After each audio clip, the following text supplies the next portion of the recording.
सभी को नमस्कार। यहाँ पे मैं आज बात कर रहा हूँ एक विकसित भारत, विकसित युवा। क्योंकि जब युवा का विकास होगा तो ही भारत का विकास होगा। सरकार की तरफ से भी ये मुहिम चलाई हुई है। हमारे रिस्पेक्टेबल जो प्रधानमंत्री हैं श्री नरेंद्र मोदी जी, वो बहुत जी तोड़ मेहनत कर रहे हैं कि हमारे युवाओं को एकदम सक्षम बनाया जाए, एकदम एजुकेटेड किया जाए और मतलब हमारे देश का अच्छे से विकास हो। तो यहाँ पे मैं कुछ 7 आईडी आपको बता रहा हूँ, 7-8 आईडी है। उनको एक बार वीडियो को अच्छे से देख लीजिए, सुन लीजिए। देखिए, सुनिए ज़रूर, ठीक है? अगर अच्छे लगे तो लाइक और शेयर कर दीजिए, कोई बात नहीं। अगर बुरे लगे तो डिसलाइक पक्का करना, ठीक है? तो यहाँ पे मैं पहले पॉइंट पे जो आइडिया रख रहा हूँ कि यदि आपके सरकारी स्कूल हैं और कॉलेज हैं, उनका जो स्टाफ है ना, उन स्टाफ के जो बच्चे हैं, वो सरकारी स्कूल और कॉलेज में ही पढ़ने चाहिए, छोड़ के कुछ विशेष परिस्थितियों को।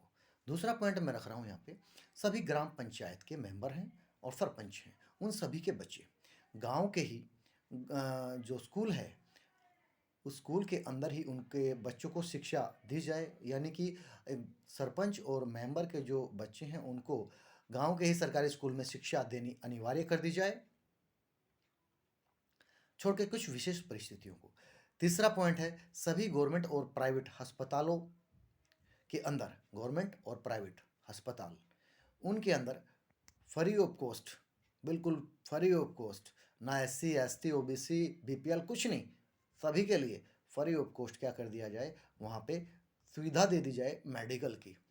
नेक्स्ट है, प्राइवेट स्कूल्स जो हैं आपके, प्राइवेट स्कूल्स में ये रूल होना चाहिए कि प्राइवेट स्कूल्स के अंदर एक नामात्र फीस पे एक बहुत अच्छी शिक्षा दी जाए, ये अनिवार्य कर दिया जाए, ठीक है? जिससे कि स्कूल का जो मैनेजमेंट है, जो टीचर्स हैं, उनको भी जो सैलरी है मिलती रहे और बच्चों की शिक्षा भी अच्छी चलती रहे, ठीक है? नेक्स्ट जो है, सभी स्थानीय जो पंचायत स्तर पे जो होते हैं इलेक्शन, विधानसभा स्तर पे इलेक्शन होते हैं, तो पंचायत स्तर पे जो इलेक्शन होते हैं और विधानसभा स्तर पे जो इलेक्शन होते हैं, उन कैंडिडेट्स के लिए जो चुनाव लड़ते हैं ना, उनके लिए एक मौखिक परीक्षा होनी चाहिए और उस मौखिक परीक्षा में अनिवार्य कर दिया जाए कि 80% मार्क्स वो लें, ठीक है?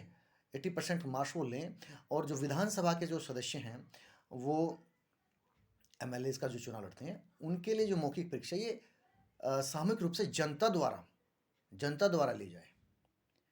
बेकायदा वहाँ पे अकाउंटिंग रहेगी, कितने क्वेश्चन जो हैं किए हैं और 80% के उन्होंने जवाब दिया है, सही दिया है, नहीं दिया है, कहाँ तक ठीक है, कहाँ तक नहीं, ठीक है?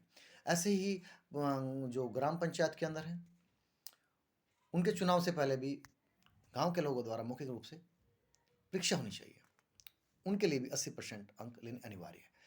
छठा है, अगर किसी भी गवर्नमेंट एग्जाम की भर्ती होती है और वहाँ पे पेपर लीक होता है, और पेपर लीक सपोज कीजिए किसी भी एक डिस्ट्रिक्ट में पेपर लीक हुआ, तो उस डिस्ट्रिक्ट का MP, MLAs और आपका DC, SP, DSP, SDM और इन सभी के PA और स्कूल, जिस स्कूल से पेपर लीक हुआ है, स्कूल का सारा स्टाफ और DO, district education officer, BO, block education officer, सभी को ऑन द स्पॉट टाइम त्याग पत्र देना अनिवार्य कर दिया जाए। फिर देखते हैं पेपर कैसे लीक होता है। और अगर पेपर लीक हो जाता है, पेपर कैंसिल हो भी जाता है, तो दोबारा री एग्ज़ाम अगर आयोग कराता है, तो रूल ये होना चाहिए कि आयोग द्वारा री एग्ज़ाम कराने पे DA विद्यार्थियों को दिया जाए। अगर एग्ज़ाम हो जाता है और उसके बाद आंसर की मैच भी करनी होती है, तो उसमें कई बार आयोग की मिस प्रिंटिंग के रीज़न से कैंडिडेट को परेशानी होती है कि अगर भाई आपको अपना ये दावा डालना है कि मेरा क्वेश्चन ठीक है, तो आप इतने रुपए क्वेश्चन के हिसाब से जो है दावा डालिए। बल्कि होना ये चाहिए, अगर आयोग कोई मिस प्रिंटिंग करता है और आयोग द्वारा कोई किसी क्वेश्चन का आंसर गलत दिया जाता है, तो आयोग पे पर कैंडिडेट 1000 रुपये जुर्माना लगना चाहिए, पर कैंडिडेट। तब करना। आयोग भी मिस प्रिंटिंग कैसे होगी देखते हैं। नेक्स्ट है, अगर किसी गवर्नमेंट जॉब में ज्वाइनिंग हो रही है, एग्ज़ाम हो गया, इंटरव्यू हो गया, फॉर्मेलिटीज़ हो गई, ज्वाइनिंग हो रही है, तो ज्वाइनिंग के साथ साथ सुप्रीम कोर्ट के द्वारा एनओसी सर्टिफिकेट लेकर के आयोग कैंडिडेट को देगा कि भाई आपने जो भर्ती प्रक्रिया के दौरान आपकी भर्ती हुई है उसमें कोई धांधलेबाजी नहीं है, सारे के सारा बढ़िया भर्ती हुई है, और ये आपका ज्वाइनिंग लेटर, और ज्वाइनिंग लेटर के साथ साथ NOC no objection certificate supreme court द्वारा दिया जा रहा है, जो कि आयोग कैंडिडेट को देगा ज्वाइनिंग लेटर के साथ। नेक्स्ट है यूपीएससी, एचपीएससी, एसएससी,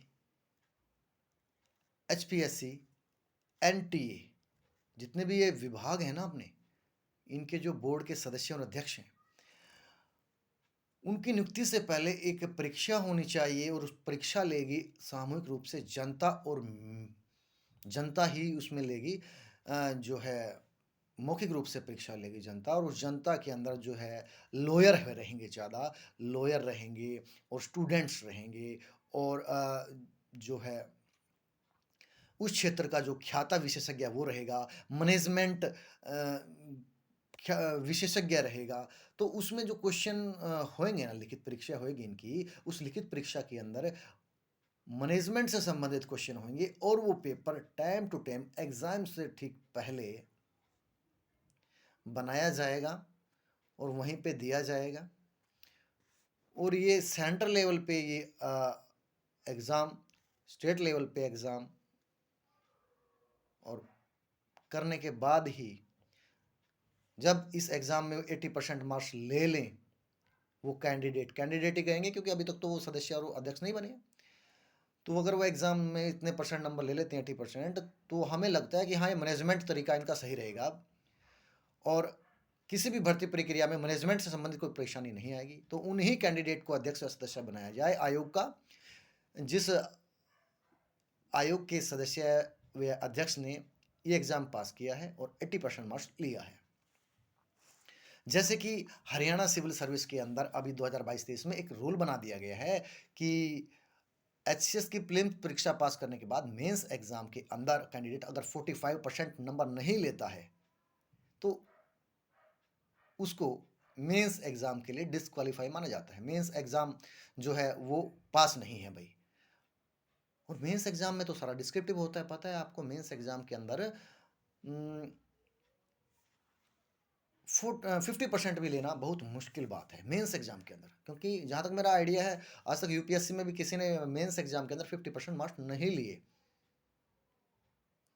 तो ये हरियाणा में ये रूल बना दिया, जैसे कि 45% कंपलसरी है मेंस एग्जाम में, वैसे ही आयोग के अध्यक्ष और सदस्यों के लिए ये परीक्षा होनी चाहिए। 80% मार्क्स लेना उनके लिए कंपलसरी होना चाहिए। अगर आपको वीडियो अच्छी लगी, हमारे आइडिया अच्छे लगे, तो उसको शेयर कीजिए, सब्सक्राइब कीजिए चैनल को, और लाइक भी कीजिए। अगर हमारी जो आइडिया हैं अच्छे नहीं लगे तो डिसलाइक भी पक्का कीजिए। Thank you very much. जय हिंद, जय भारत।